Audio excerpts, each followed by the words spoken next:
Hey, what's going on, guys? It's Trent Hayes. Today, I'm going to show you how to create really awesome guitar loops for your track. So I'm going to show you a track that I'm currently producing. I've added a few guitar elements to kind of bring it to life.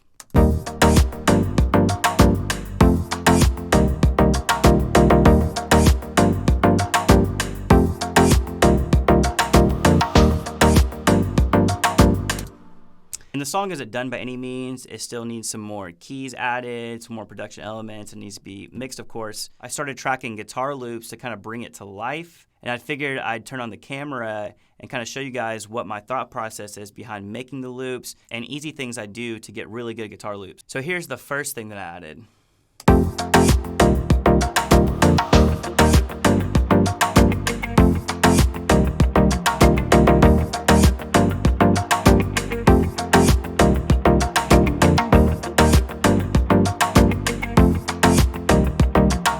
So nothing too crazy. I'm really just using the minor pentatonic scale just to kind of give it a little bit of flair. Here's what it sounds like soloed.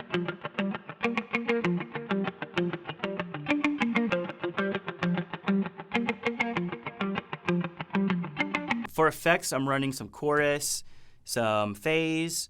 I've got some reverb on it. The real key to making this sit well is actually compression. So I had some compression on my guitar signal going in, pretty light. So what I also did was add in 2 extra compressors.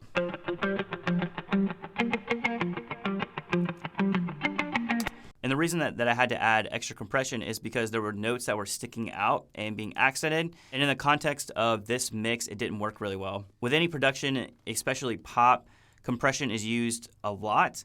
It really just makes things sit tight and it kind of takes away the peaks and valleys. Sometimes you want that, like if you have a main lead line, it's good for it to have a little bit of variation and feel. But whenever you're creating parts that are gonna sit back in a mix, you want everything to feel fluid and very glued together. So here's that track without any of the compression.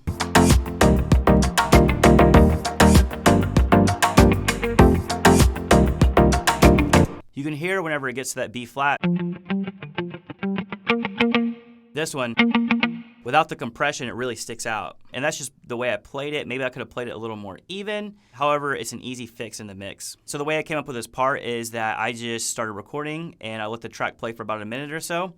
And I was trying to find the groove that I really liked. So what I then did is I looked at the complete audio file. I found 2 bars that I thought were really good. And I just ended up looping those for the entire section. And that's a common thing producers do. We like to have loops of things and just kind of pull them in and out. When a song is all the way done, you can add in certain leads and parts that aren't loops. But whenever you're actually producing a song from scratch, it's cool just to have repetitive loops that just kind of give the song feel and vibe. So now I'm going to show you the second thing that I came up with.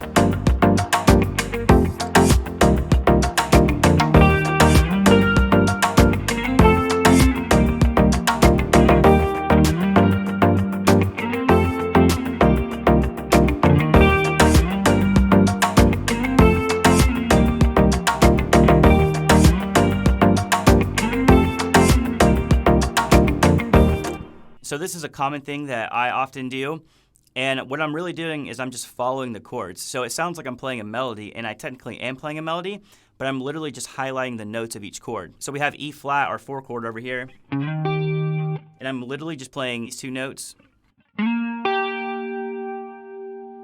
which are just the 5 and the 3 of the chord. And then we go to the minor 6. G minor, and I'm just hitting the 1 and the 3 down here. And then this is the 5, but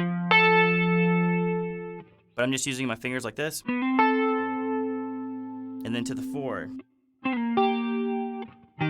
So you could play it with your regular chord shapes like this. I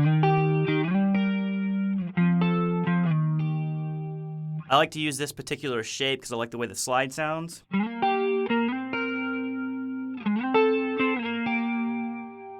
And that's something that I do pretty often. And what's cool about it is that you're creating a melody, but it still leaves a lot of space open for another melody because you're really just highlighting the chords. I'm gonna play the track and try to create like a melody lead line, and you'll see that there's still plenty of space for that.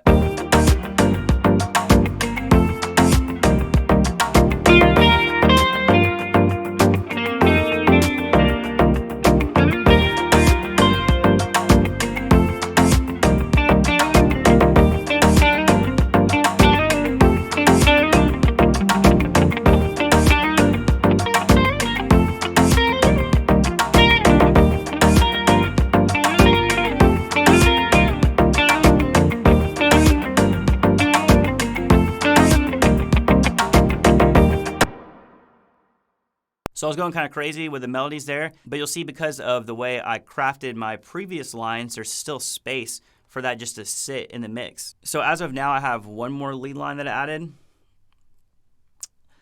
and I'll show you that right now.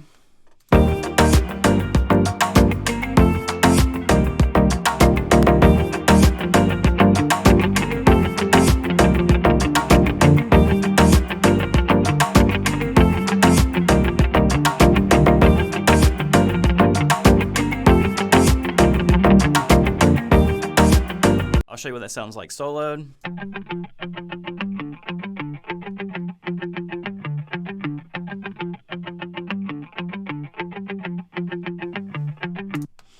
So what I did to this one is I gained it up a little bit and I added this octaverse sound. It's something similar to like what a Pog would do, and it's just creating a lower octave.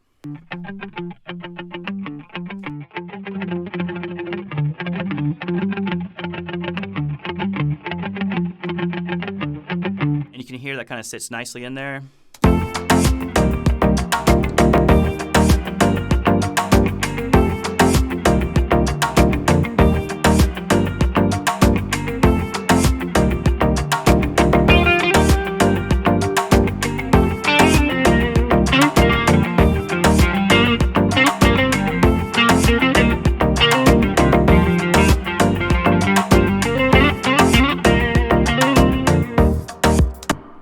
Still lots of space there to do whatever you need to melody-wise. Now this is the way that I like to layer guitar parts. There's examples in pop where the guitar is more of the main focus, like Wild Thoughts by DJ Khaled. There's a guitar lead line that's very prominent and everything is built around it. So that's kind of the opposite of what we're actually doing here. All I'm doing is just creating guitar parts that are going to enhance the song and kind of sit in the background. And the common effects that I like to use are definitely compression, chorus. I use a rotary effect a lot, and reverb.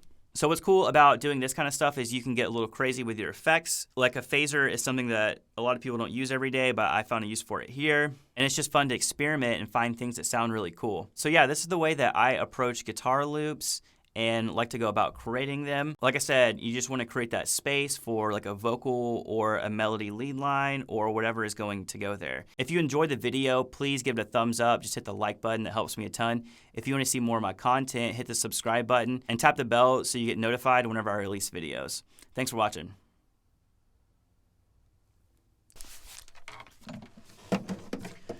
We got some editing to do, boys.